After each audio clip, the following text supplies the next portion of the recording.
지난 시간 우리가 배웠던 거 잠깐 정리해보면, 이제 바울이 기도를 할 때 처음에 하나님을 우리 주 예수 그리스도의 하나님, 영광의 아버지 이렇게 부르지 않습니까?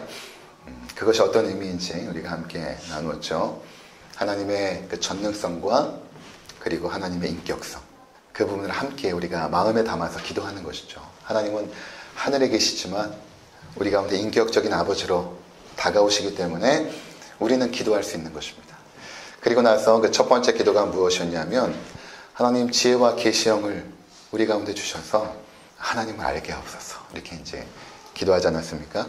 이 땅에 우리가 살아갈 때 가장 중요한 지식은 하나님을 아는 지식이죠. 그래서 하나님이 우리의 창조자이시기 때문에 그런 것입니다. 피조물이 창조주를 알아야 되는 것은 너무나 당연하죠. 창조주 하나님을 알 때 그 하나님을 바르게 경배할 수 있고 또 바른 순종의 삶을 살 수 있게 된다라는 부분을 우리가 함께 나누었습니다. 그리고 오늘은 그 두 번째 기도인데 18절을 한번 보시면 이렇게 기도하죠. 너희의 마음의 눈을 밝히사, 이렇게 기도하고 있습니다. 너희의 마음의 눈을 밝히사. 그리고 마음의 눈이 밝아져서 알게 되는 것이 무엇인가? 첫 번째가 그의 부르심의 소망이 무엇인가를 알게 하옵소서. 그리고 두 번째가 성도 안에서 그 기업의 영광의 풍성함이 무엇인지 알게 하옵소서. 그리고 세 번째가 그의 힘의 위력으로 역사하심을 따라 믿는 우리에게 베푸신 능력의 지극히 크심이 어떠한 것을 너희로 알게 하시기를 구하노라. 세 가지입니다. 지난 시간에 살펴보았던 것은 지혜와 계시의 영을 주셔서 하나님을 아는 것이고, 이제 우리가 살펴보게 될 내용은 마음의 눈을 밝혀주셔서, 마음의 눈을 밝혀주셔서 이 세 가지를 알게 하옵소서라는 기도인 것입니다. 그렇다면 여러분, 마음의 눈을 밝혀달라라는 것은 무슨 의미가 있을까요? 마음의 눈을 밝혀달라. 우리의 마음에 눈이 있는 것도 아니고, 그렇죠? 마음의 눈을 밝혀달라. 이 성경을 수신하는 그 당시에 대부분의 사람들에게 이 마음이라는 것은 어떤 의미로 다가왔냐면 인격의 중심으로 이해를 했습니다. 우리 인격의 중심. 그러니까 우리가 어떠한 존재인가라는 것은 그 마음이 결정을 하는 것입니다. 마음의 눈을 밝혀서 어떤 것을 알려달라는 것은 우리 인격적으로 어떠한 것을 완전히 습득하고 이해하는 것을 의미하는 것입니다. 그냥 추상적으로 알거나 관념적으로 알거나 머리로 아는 지식이 아니라 실제적으로 어떠한 것을 경험해서 알고 체험해서 알고, 그러한 알을 바울이 기록하고 있는 것입니다. 그렇게 알게 하옵소서. 지난 시간에 하나님을 알다라는 그 원어의 뜻은 에피그노시스라는 단어를 썼거든요, 바울이. 이 에피그노시스라는 것은 하나님의 존재를 아는 것이고, 하나님의 성품을 아는 것이고, 하나님의 뜻을 아는 것입니다. 그리고 진리를 아는 것이고. 근데 오늘 사용한 단어는 그 알다라는 단어가 에피그노시스를 쓰지 않고 에이도라는 단어를 썼거든요. 에이도. 이 에이도라는 뜻은 무엇인가 하면 경험하다라는 의미가 있습니다. 그러니까 하나님의 그 부르심의 소망을 알게 없어서라고 기도할 때 그 의미는 뭐냐면 그것을 실제적으로 인격적으로 내가 체험하고 경험하여서 나의 삶에 온전히 아는 사람으로 살게 없어서, 그냥 머리로 부르심의 소망을 아는 것이 아니라 진짜로 그것을 아는 사람으로 살게 하옵소서라는 기도인 것입니다. 전에도 말씀드린 바가 있지만 배추씨와 무씨가 어떻게 다른지 알지 못합니다. 거의 비슷하게 생겼겠죠. 모르거든요, 저는. 근데 무씨와 배추씨를 구별하는 방법을 알 수 있는 세 가지 방법이 있겠죠. 첫 번째로는 인터넷을 뒤져보던가 책을 찾아보면 되겠죠. 그래서 무씨가 어떤 것이고 배추씨가 어떤 것인지 알 수 있을 것입니다. 두 번째 방법은 이것을 잘 아는 사람에게 물어보면 됩니다. 무씨가 어떤 것이고 배추씨가 어떤 것이고 물어보면 알 수 있습니다. 전문가에게 물어보는 것이죠. 세 번째는 내가 직접 심어보는 것입니다. 무씨도 심어보고 배추씨도 심어보는 것이죠. 이 첫 번째와 두 번째 방식, 어떠한 정보를 통해서 알거나 누군가의 지식을 들어서 아는 것은 성경에서 말하는 알다라는 개념은 아닙니다. 이것은 그냥 내가 머리로 지식적으로 이해하는 그런 알미죠. 바울이 지금 알다라는 단어를 쓸 때는 실제로 무씨와 배추씨를 심어가지고 이것이 자라난 것을 보고, 아, 무씨가 이것이고 배추씨가 이것이고 무는 무엇이고 배추는 무엇이라는 지식을 알게 되는 것이죠. 이것은 내가 실제적으로 경험하고 체험한 지식이 되는 것입니다. 그래서 우리가 음식을 만드는 법을 아는 것과 실제로 음식을 만드는 것은 다른 것입니다. 수영하는 방법을 내가 공부하고 학습했다고 해서 수용을 할 수 있는 것은 아니죠. 본문에서 이것을 알게 하옵소서라고 할 때는 실제적이고 체험적이고 경험적으로 아는, 그래서 내 삶에 능력이 되는, 내 삶에 계속해서 영향을 주고 나의 삶이 진짜로 그것을 아는 사람처럼 살아가는 것입니다. 실제로 아니까 그렇게 살아가는 것이죠. 그래서 이 에이도가 쓰인 다른 본문들을 쭉 보니까 알다라는 표현으로 쓰기도 하지만 믿는다라는 표현으로 쓰기도 했거든요. 그러니까 성경에서는 본다, 안다, 믿는다, 이 세 가지가 거의 동일한 의미입니다. 아니까 믿는 것이고, 또 실제로 눈으로 보지 않았어도 마음으로 보는 것이죠. 그것을 믿는 것은 마음으로 보는 것입니다. 자, 그러니까 바울이 지금 기도하는 내용은 마음의 눈을 열어주셔서 하나님의 부르심의 소망을 알게 하옵소서라는 것은 실제로 그 부르심의 소망을 우리가 머리로 이해하는 것이 아니라 실제로 알고 그것을 삶으로 살아내므로 저들이 하나님께 합당한 삶을 살게 하옵소서라는 그런 기도가 되는 것입니다. 그렇다면 바울이 기도하는 그 부르심의 소망은 무엇일까요? 부르심의 소망. 그러니까 하나님께서 우리를 부르셨을 때에 어떠한 소망으로 부르셨다는 것입니다. 그러니까 우리를 부르셨을 때에 이러한 소망을 우리 가운데 주셨다는 것이죠. 부르심의 소망입니다. 무엇인가 우리가 함께 몇 가지 성경 구절을 살피면서 그 의미가 무엇인지 살펴보도록 하겠습니다. 여러분들이 들어오실 때 받으신 그 로마서 8장 19절에서 25절 우리 함께 읽도록 하겠습니다. 피조물이 고대하는 바는 하나님의 아들들이 나타나는 것이니 피조물이 허무한데 굴복하는 것은 자기 뜻이 아니요 오직 굴복하게 하시는 이로 말미암음이라. 그 바라는 것은 피조물도 썩어짐의 종노릇한 데서 해방되어 하나님의 자녀들의 영광의 자유에 이르는 것이니라. 피조물이 다 이제까지 함께 탄식하며 함께 고통을 겪고 있는 것을 우리가 아느니라. 그뿐 아니라 또한 우리 곧 성령의 처음 익은 열매를 받은 우리까지도 속으로 탄식하여 양자 될 것 그 우리 몸의 성량을 기다리느니라. 우리가 소망으로 구원을 얻었음에 보이는 소망이 아니니 보는 것을 누가 바라리요? 만일 우리가 보지 못하는 것을 바라면 참음으로 기다릴지니라. 아멘. 24절에 우리가 소망으로 구원을 받았다 이렇게 말하고 있죠. 보이는 소망이 아니고 보이지 않는 것을 지금 아직까지 다가오지 않았는데 그것을 지금 소망하고 있는데 그 내용이 19절부터 23절까지의 내용입니다. 어떤 내용이냐면 지금 피조물이 허무한데 굴복하고 있다는 것입니다. 이 허무한데 굴복한다는 것은 어떤 의미가 있냐면 인간의 죄로 말미암아 모든 것이 썩어짐의 법 아래 놓여졌다는 것입니다. 모든 것이. 그래서 21절에 그 바라는 것은 피조물도 썩어짐의 종노릇한 데서 해방되어 하나님의 자녀들의 영광의 자유에 이르는 것이니라. 우리 인간만 썩는 것이 아니라 우리 인간의 죄악으로 모든 피조물들은 썩어지게 되어 있죠. 썩어집니다. 그래서 22절에 피조물이 다 이제까지 함께 탄식하며 함께 고통을 겪고 있는 것을 우리가 아느니라. 그 썩어짐의 법 아래 놓여 있기 때문에 모든 피조물은 지금 고통을 당하고 있습니다. 23절 그뿐 아니라 또한 우리 곧 성령의 처음 익은 열매를 받은 우리까지도 속으로 탄식하여 양자될 것 곧 우리 몸의 속량을 기다리느니라. 우리도 하나님께서 부르셔서 성령으로 말미암아 우리를 양자 삼아 주셨죠. 근데 아직 완전히 된 것은 아닙니다. 이 땅에 살아가고 있는 동안은 수많은 썩어짐의 법 아래에서 우리도 함께 고통을 당하고 있죠. 우리가 썩어짐의 법 아래 있다는 것을 어떻게 합니까? 모두가 죽습니다. 모두가 죽습니다. 그리고 그 죽음에 걸려있다는 것을 질병으로 증명해내죠. 모든 질병은 죽음의 증상입니다. 우리가 죽음에 걸려있다는 썩어짐의 종노릇하고 썩어짐의 법에 갇혀있다는 것을 무엇이 보여주냐면 우리는 이렇게 질병 가운데 살 수밖에 없는 뿐만 아니라 모든 피조물도 함께 그 고통 가운데 있다는 것입니다. 오늘의 나는 어제와 나와 다릅니다. 오늘의 나는 하루 더 썩은 나입니다. 그렇죠? 더 썩어지고 있고 앞으로 더 썩어질 것입니다. 그래서 무엇을 기대하냐면 양자 될 것. 우리가 비록 양자가 되었지만 완전히 하나님의 자녀로 입양될 그날. 그러면서 우리 몸의 속량을 기다리나니. 우리의 영혼은 썩지 않아요. 영혼은 썩지 않습니다. 성경에 보면 우리의 몸은 후패하지만 우리의 영혼은 날로 새롭도다. 하나님의 백성들의 그 영혼은, 우리의 영혼은 점점 날로 새로워지거든요. 더 주님과 가까워져 가고 있고. 근데 우리의 몸은 썩어진단 말이에요. 그래서 우리가 기대하는 것은 무엇인가 하면, 갖는 소망은 이제 곧 예수 그리스도께서 재림하시면 이제 우리의 썩어지는 몸이 부활의 몸으로 변화가 된다는 것입니다. 그것을 우리가 기다립니다. 더 이상 썩어짐의 고통 속에 살지 않고, 그래서 죽음의 고통과 이별의 아픔, 그 많은 질병의 고통들, 거기서 우리가 노예로서 살아가는 것이 아니라 이제는 하나님 나라의 자유한 자녀로서 살게 될 그날을 내가 소망합니다. 이것이 바로 로마서에서 말하는 소망인 것입니다. 두 번째는 데살로니가전서 4장 13절에서 18절 함께 읽겠습니다.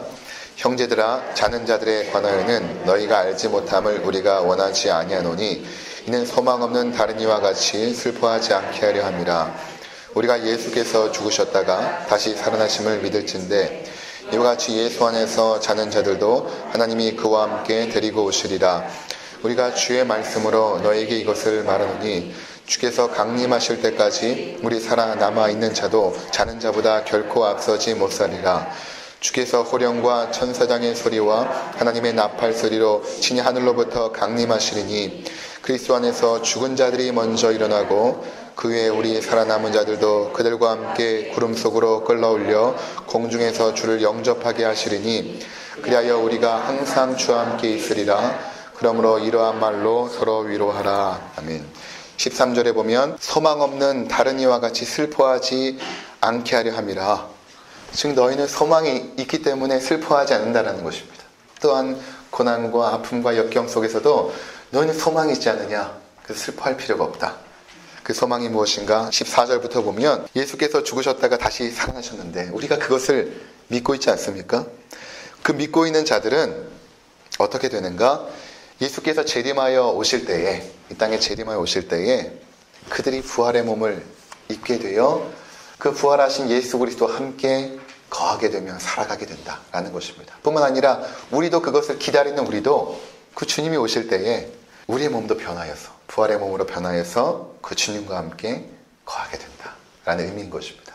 먼저 죽음을 당한 우리의 성도들, 그들이 먼저 부활하고 나서, 그렇죠? 예수 안에서 자는 자들도 하나님이 그와 함께 데리고 오시리라. 이미 우리 믿음의 선배들 있지 않습니까? 그들이 자고 있단 말이에요. 하나님이 그와 함께 데리고 오시는데 우리가 주의 말씀으로 너에게 이것을 말하노니 주께서 강림하실 때까지 우리 살아남아 있는 자도 자는 자보다 결코 앞서지 못하리라. 그들이 먼저 부활하게 된다. 그리고 우리다. 16절 주께서 호령과 천사장의 소리와 하나님의 나팔 소리로 친히 하늘로부터 강림하시리니, 이 나팔 소리는 그 당시에 전쟁이나 위급한 상황, 오늘날로 따지면 사이렌입니다. 전쟁 나면 사이렌 울리지 않습니까? 그 당시에는 전쟁이나 지진 이런 재앙이 나면 나팔을 불었단 말이에요. 그러니까 예수님의 오심이 아주 급작스럽게, 우리가 예상하지 않을 때 아주 급작스럽게 오실 텐데, 그때 그리스도 안에서 죽은 자들이 먼저 일어나고, 그들이 먼저 일어나고 17절에 그 후에 우리 살아남은 자들도 그들과 함께 구름 속으로 끌어올려 공중에서 주를 영접하게 하시리니 그리하여 우리가 항상 주와 함께 있으리라. 가장 중요한 것은 그렇게 우리가 부활을 하여서 예수 그리스도와 같은 부활의 몸을 입게 되어서 주님과 함께 있으리라. 영원토록 항상 있으리라. 그렇게 말씀하고 있는 것입니다. 자, 베드로전서 1장 3절에서 4절 함께 읽겠습니다. 우리 주 예수 그리스도의 아버지 하나님을 찬송하리로다.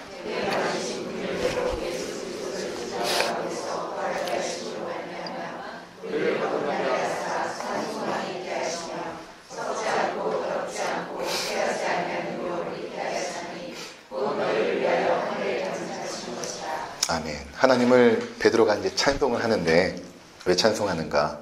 그의 많으신 긍휼대로 예수 그리스도를 죽은 자 가운데서 부활하게 하심으로 말미암아 우리를 거듭나게 하셨고, 우리 하나님의 백성으로 거듭나지 않았습니까? 그 거듭난 우리에게 산 소망을 있게 하셨다. 너희는 거듭나서 산 소망을 가지고 있다. 죽은 소망이 아니라 살아있는 소망인데 어떤 소망인가? 썩지 않고 더럽지 않고 쇠하지 아니하는 유업을 너희에게 주었다. 그렇게 말씀하고 있는 것입니다. 자, 하나님께서 우리에게 주시는 소망은 썩지 않습니다. 더럽지 않고 쇠하지 않습니다. 그러나 우리가 가지고 있는 이 세상에서 수많은 소망들은 사실 대부분 썩고 더럽고 쇠하는 것들이죠. 삶이 좀 더 풍요로웠으면 좋겠다. 돈이 좀 더 많았으면 좋겠다. 집도 조금 더 넓고 편안한 집으로 이사했으면 좋겠다. 여러 가지 소망이 있지 않겠습니까? 자녀를 둔 부모라면 아이들이 좀 더 좋은 성적을 내고 좋은 대학에 들어가고, 아내로서 남편이 승진하고, 그런 것들, 무엇보다 이 모든 것들을 누리기 위해서 건강해야 되고, 이런 소망들이 우리 가운데 있죠. 대부분 새해 소망을 물어보면 이 틀 안에서 벗어나지 않습니다. 다 이런 소망을 가지고 있습니다. 근데 이런 소망들은 썩습니다. 다 썩죠. 우리의 몸이 썩지 않을 수 있습니까? 다 썩어진 소망, 더러운 소망, 쇠해져 버리는 소망들입니다. 없어져 버립니다. 한때는 지금도 마찬가지지만 기독교가 이 세상에 주는 소망을 약속하여 사람들을 끌어모을 때가 있었죠. 여러분들 예수 믿으면 건강해집니다. 부유해집니다. 자녀가 잘 됩니다. 형통합니다. 바라는 소망 하나님이 이루어주실 것입니다. 이 소망 장사를 해가지고 사람을 끌어모았던, 물론 지금도 있지만, 이 모든 것들은 더럽고 쇠하고 썩는 것입니다. 하나님이 주시는 소망은 그런 것이 아니에요. 이런 것이 아닙니다. 더럽지 않고 썩지 않고 쇠하지 않는 그 소망을 우리 가운데 주신다는 것입니다. 저는 뉴질랜드에서 이제 교회 사역을 할 때였는데, 세인트 헬리어스라는 그 교회에 제가 부교육자로 들어가게 되었습니다. 현지인 교회였어요. 근데 교회에서 감사하게도 집을 하나 마련해 주었습니다. 2층 집인데 1층에 거실과 부엌과 이렇게 있고 2층에 방이 3개 있는 그런, 저희에게는 굉장히 좀 좋은 호사를 누린 시기였죠. 좋은 집을 교회에서 해줬는데, 이 집을 교인분 중에 유태인 할머니가 있었는데, 조이라는 할머니입니다. 이분이 제공해 주신 거예요. 대신에 제가 일주일에 한 번씩 그 집에 가서 청소통을 이제 밖에 내다 드리고, 동생 한 분이 있었는데 그분을 일주일에 한 번씩 그 할머니 집으로 모셔다 드리는, 그것을 하는 대가로 이렇게 좋은 집을 제가 제공을 받았습니다. 근데 그 집에 한 주 한 주 이제 가게 되는데, 들어가면 거기가 이제 세인트 헬리어스라는 바닷가거든요. 뉴질랜드에서는 부촌이었습니다. 바닷가가 있고 바다 뒤쪽으로 랑기토토라는 섬이 보이는 아주 아름다운 집이었어요.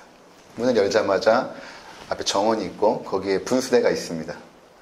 분수대가 있고 그 넓은 정원에 수많은 각종 과일나무들이 있고, 그리고 방에 들어가면 이제 그 할머니의 그 전적을 알 수 있는 사진들이 쭉 있는데, 얼마만큼 화려한 삶을 살았는가가 액자로 해서 전시가 되어져 있었습니다.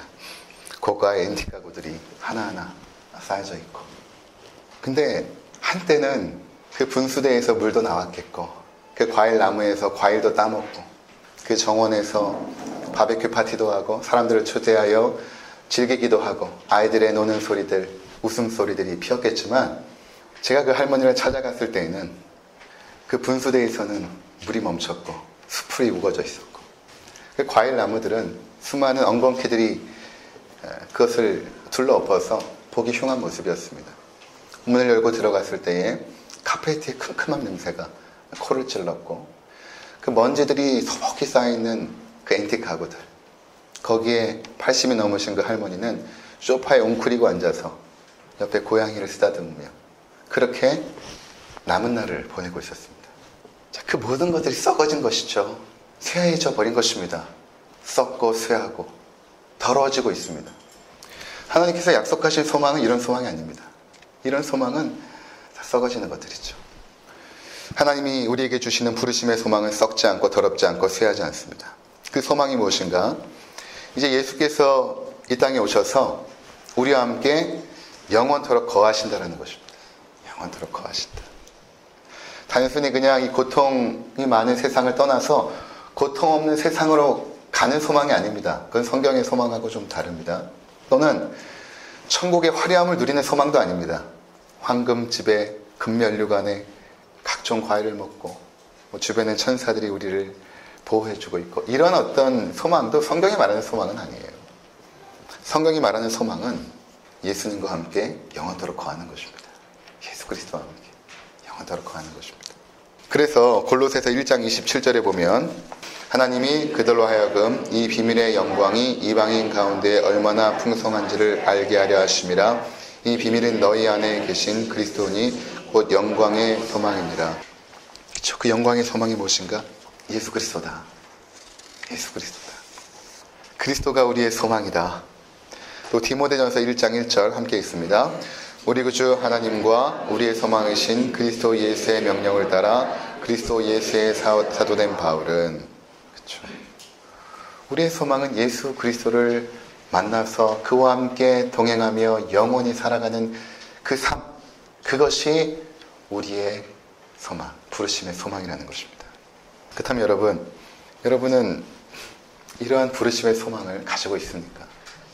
바울이 기도하는 것처럼 여러분 이 부르심의 소망을 알고 있습니까? 그냥 머리로 아는 것이 아니라 정말로 내가 그 부르심의 소망을 진정으로 기대하고 마음에 품고 살아가고 있는가 하는 것입니다. 만약 우리가 이것을 정말로 믿는다면, 이 부르심의 소망을 정말로 믿는다면 우리의 삶은 많이 달라질 것입니다. 지금과는 많이 달라질 것입니다. 정말로 이것을 마음의 눈을 열어 믿기 시작하면. 그러니까 어떻게 보면 우리는 아직 모르는 것입니다. 아직 모르는 거예요. 왜 예수 그리스도가 우리의 소망인지를 모르는 것입니다.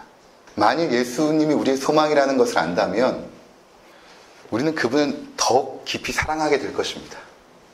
나를 위하여 십자가를 지시고 죽으신 하나님 아닙니까?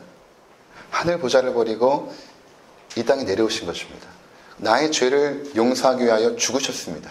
그 사랑을 우리가 정말로 믿고 안다면 그 주님을 얼마만큼 만나고 싶을까요? 그 주님께서 우리를 만나시면 그럼 어떨까요? 자기의 목숨을 내어놓을 정도로 사랑한 그의 자녀들을 만난 것입니다. 예수님께서. 그럼 예수님께서 우리에게 무엇을 아끼지 않고 풍성히 베푸시겠습니까? 하늘의 모든 풍성한 것들을 우리 가운데 허락해 주시는 것입니다. 그 모든 좋은 것들을 예수님께서 허락해 주시겠죠. 근데 그것을 우리가 아직 모르니까 바울도 기도하는 것입니다. 우리도 모르지만 에베소 성도들도 어느 정도 알았겠죠. 하지만 그들이 마음의 눈이 활짝 열려서 이 진리를 가슴으로 받아들이고 그렇게 살지 못했기 때문에 우리에게 기도가 너무나 필요한 것입니다. 하나님, 내가 지금은 좀 지식적으로 알고 마음으로 조금씩은 알지만 아직 완전히 열려서 이 지식을 내가 체험하며 경험하며 살아가고 있지 않습니다. 지금 나에게도 부르심의 소망을 알게 없어서 라고 기도해야 된다는 것입니다. 마태복음 25장에 보면 10처녀의 비유가 나옵니다. 미련한 5처녀가 있었고 슬기로운 5처녀가 있었거든요.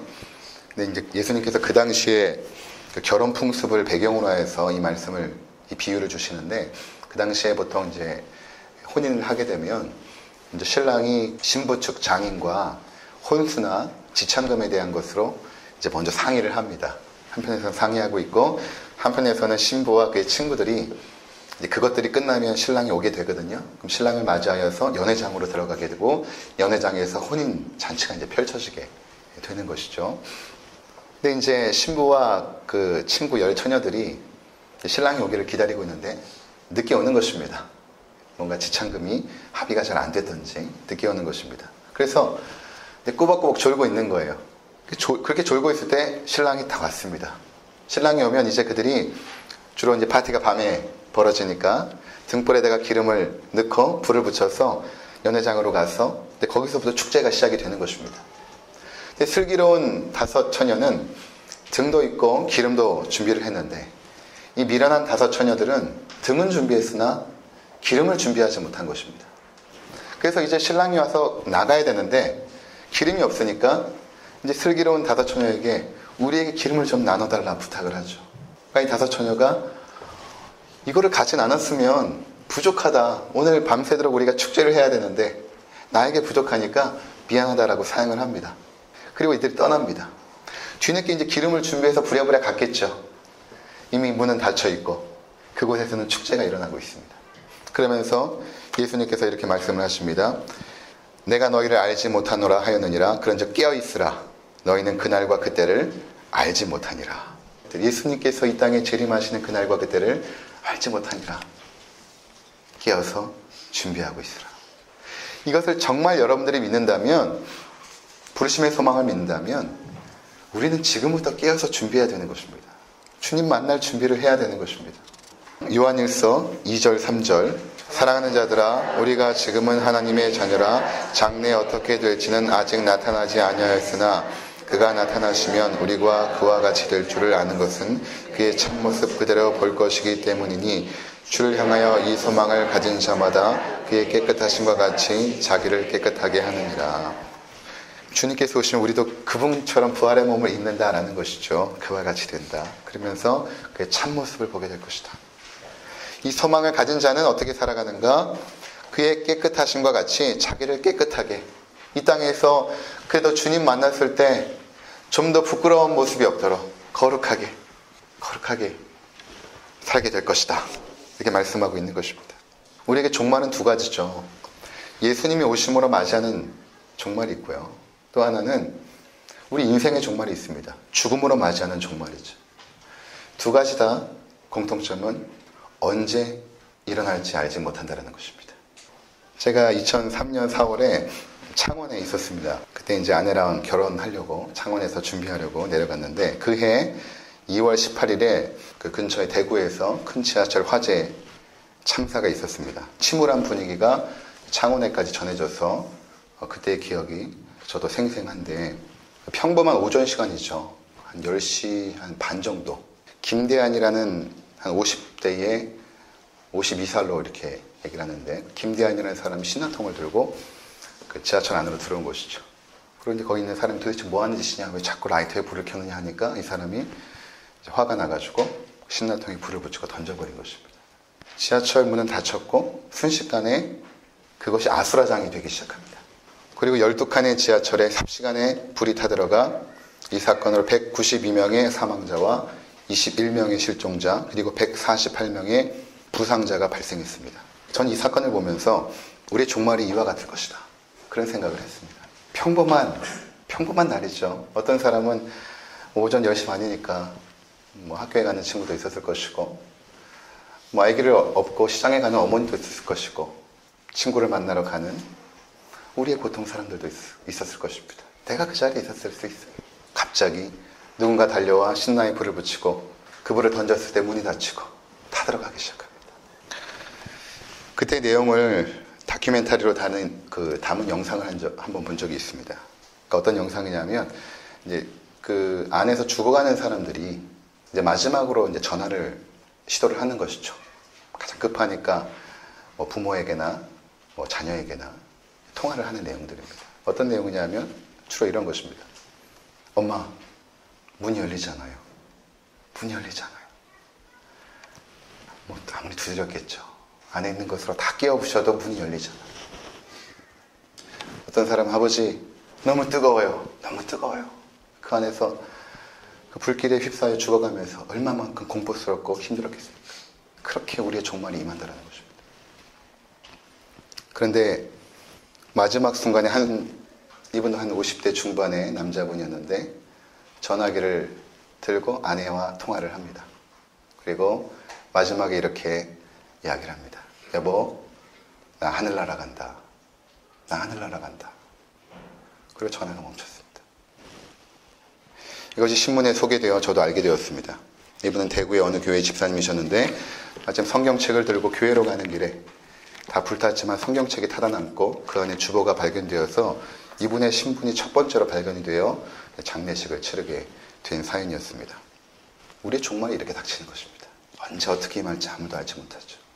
이제 다음 주면 세월호 사건이 있었던 5죽인가요? 벌써 4죽인가요? 그 아이들이 그 배를 타고 갈 때 과연 그렇게 물에 수장되어 죽을지 그 누가 예측이나 했겠습니까? 우리의 죽음은 그렇게 오는 것입니다. 근데 우리는 이러한 분명한 하나님의 진리의 말씀에도 불구하고 여전히 하나님 나라에 대한 소망을 붙잡지 않고 세상 소망에 분주하여 살아가고 있는 우리의 모습들. 정말 내가 하나님이 부르신 그 부름의 소망을 믿고 있는가? 그냥 머리로 알고만 있는 것이 아닌가? 정말 나는 그것을 믿고 있는가? 전에 이제 아내랑 이제 결혼 약속을 하고 이 사건이 있은 지 이제 한두 달 후였던 것 같아요. 이제 서울에 있는 인사동에 반지를 맞추러 가고 있었어요. 거기 종로 2가 3가 쪽에 이제 반지를 좀 싸게 구입할 수 있으니까 종로 3가에서 내려서 걸어가고 있었는데 거기 종로 3가에 탑골공원이라고 있습니다. 2가 3가 그 근처에. 그 탑골공원에는 보면 많은 어르신들이 이제 장기도 두고 있고 뭐 대화도 나누고 있고 또 술을 마시는 분도 계시고 뭐 수만 명의 어르신들이 거기 계세요. 올라가면. 근데 이미 지하철역 안에서부터 계십니다. 딱 내리기 시작하면. 계단에 올라가면서 그분들의 모습을 쭉 보고 길을 걸어가면서 탑골공원에서 앉아있는 그분들의 모습을 보는데 마음이 너무 슬퍼지는 거예요. 쓸쓸하고. 아, 내 미래도 저렇게 되겠구나. 그냥 그분들은 시간을 보내고 있었던 것입니다. 시간을 보내고 있는 거예요. 썩어져 결국 죽게 될 그날만을 기다리고 있는 것입니다. 보면은 어떤 분은 훈장을 이렇게 달고 나오신 분도 계세요. 이력이 아마 화려했던 분이시겠죠. 좀 자랑하고 싶었던 것 같습니다. 어떤 분은 양복을 아주 말끔하게 빼입고 중종무를 쓴, 한때는 정말 잘 나가는 마치 회장님처럼 보이는 분도 계시고, 하지만 그 모든 분들이 그저 쓸쓸하게 시간을 보내고 있었습니다. 그렇게 반주를 마치고 돌아오는 지하철을 탔습니다. 광화문 정도 왔을 때 문이 열리고 한 어르신이 다가오는 게 느껴졌습니다. 고개를 숙이고 있었는데 누군가 다가와요. 나이가 한 80 후반 정도 되는 할아버지셨습니다. 이렇게 까만 가방을 X자로 메고 와서 그 가방에서 하얀색 종이를 하나 꺼내서 저에게 전달해 주는데, 이분이 얼마나 기력이 없으셨으면 손이 이렇게 떨리는데 이런 떨리는 손으로 저에게 종이를 한 장 주었습니다. 종이 읽기 시작하니까 이런 내용입니다. 예수님을 믿게 된 지 얼마 안 된 거예요. 한두 달. 자기가 지병이 있었는데 기도원에 가서 기도할 줄 모르니까 주기도문만 계속 외운 것입니다. 근데 뜨거운 불이 임하고 이분이 고침을 받은 거예요. 근데 그게 너무 감사해가지고, 근데 다 죽어가던 어르신이 이제 기력을 회복했으니 얼마나 감사해요. 그래서 자기가 자기 손으로 쓴 글씨로 이렇게 앞뒷면 빼곡히 예수님을 알리는 전도지를 작성한 것입니다. 그걸 수십 장 가방에 넣고 다니시면서 이 떨리는 손으로 전도지를 전달하고 있었습니다. 그 맨 밑에 뭐라고 써놨냐면, 이 전도지는 자기 며느리가 한 달에 20만 원을 준대요. 그거를 다 이거를 만든대요. 제발 버리지 말아주세요. 이런 당부의 말도 있었습니다. 그래서 제가 받아들고 돌아가는 그분의 뒷모습을 보면서 소망이 생겼습니다. 그래, 저렇게 사는 거지. 저렇게 사는 거지. 여러분 어떠십니까? 바울이 기도했던 마음의 눈을 밝혀주셔서 우리를 부르신 그 소망을 알게 하옵소서. 그 소망을 알고 믿고 순간순간 살아가는 사람들에게 예수님의 재림과 우리의 죽음은 두려움이 아닙니다. 기쁨이며 축제이며 환호가 될 것입니다. 바라기는 우리 모든 성도님들이 그날을 기대하시고 그날을 바라보면서 하루하루 살아가게 되시기를 주의 이름으로 축원을 드립니다. 기도하시겠습니다.